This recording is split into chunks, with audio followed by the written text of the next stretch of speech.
संस्कार। मम्मी जी, मेरी माँ ने मुझे बहुत कुछ सिखाया है और ससुराल में कैसे रहना है आप सिखा रही है। पर मुझे लगता है कि कुछ संस्कार आपको बेटे को भी दे देना चाहिए थे कि दामाद होकर ससुराल में किसी के बिना बुलाए ना जाए पहुंच जाए और किसी का अपमान करने का अधिकार हो तो बिल्कुल भी नहीं करे, क्योंकि संस्कार की वजह से बहू को ही नहीं बेटों को भी होती है। ये क्या क्या तुम कह रहे हो? बिना घूंघट के बाहर चली आ रही हो। मोहल्ले दिखेंगे तो क्या सोचेंगे? हमारी इज्जत का जरा भी ख्याल नहीं है तुम्हें।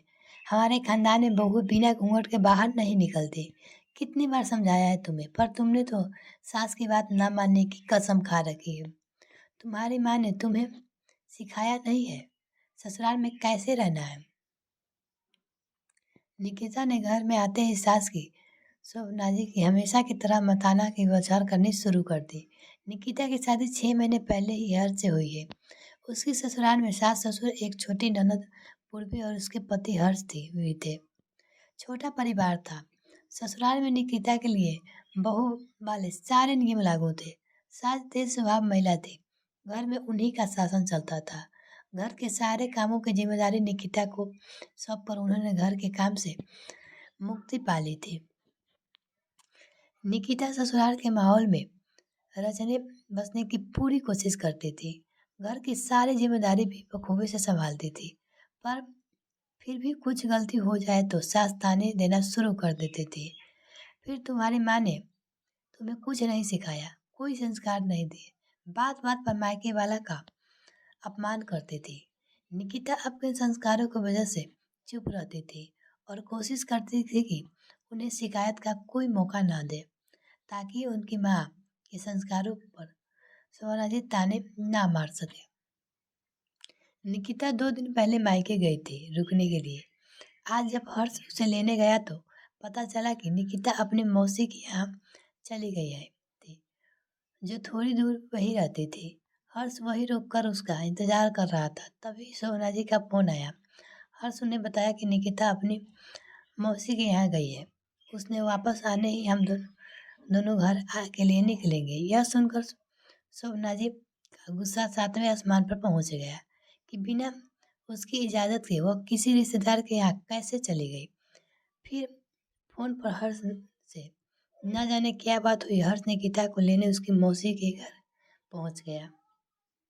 वो बहुत गुस्से में था। वहां जाकर वो निकिता को भला बुरा कहने लगा और बिना बताए मौसी के यहाँ आने के लिए डांटने लगा और तुरंत ही वहां से चलने को कहा। वहां उसके अचानक इस तरह आया देखकर सभी आश्चर्यचकित थे। सबने उसे समझाने की कोशिश की तो उसने अपशब्द कहने लगा। बेचारी निकिता को शर्म और अपमान के कारण आंसू नहीं रुक रही थी। हर्ष उसे लेकर सीधे अपने घर आ गया था। हर्ष के व्यवहार से दुखी निकिता रोते हुए कब घर आ गई थी उसे पता ही नहीं चला था। उस पर घर के कदमे रखते ही सोना जी ने उसे फटकारना शुरू कर दिया। तुम बिना घूंघट के चली आ रही हो, एक तो बिना बताए अपने रिश्तेदार के यहाँ चली गई। यही सिखाया है तुम्हारी माँ ने तुम्हें। निकिता, जो हर्ष के बर्तावे से पहले ही बहुत क्षुब्ध थी, आते ही सास के ताने सुनकर उसका सब्र का बांध टूट गया।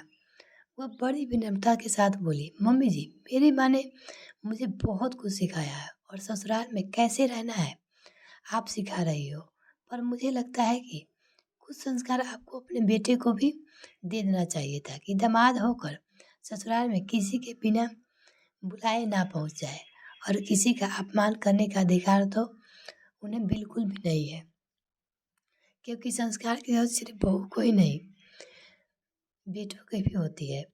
हर्ष को निकिता से कहा, तुम माँ से बदतमीजी कर रही हो।